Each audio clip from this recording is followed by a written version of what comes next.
quand Macron nous parle de souveraineté nationale et de souveraineté européenne, il y a un problème.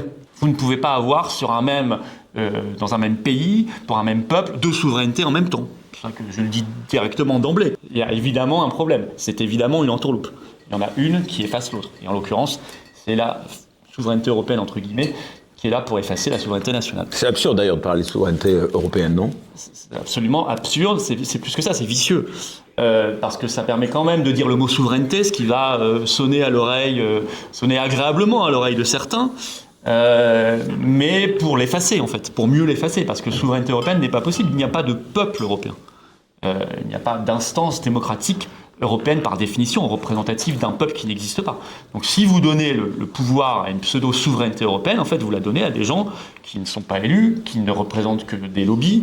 Donc c'est non seulement une arnaque, mais c'est très vicieux. Ça détruit la vraie souveraineté, c'est-à-dire celle des nations, celle des peuples.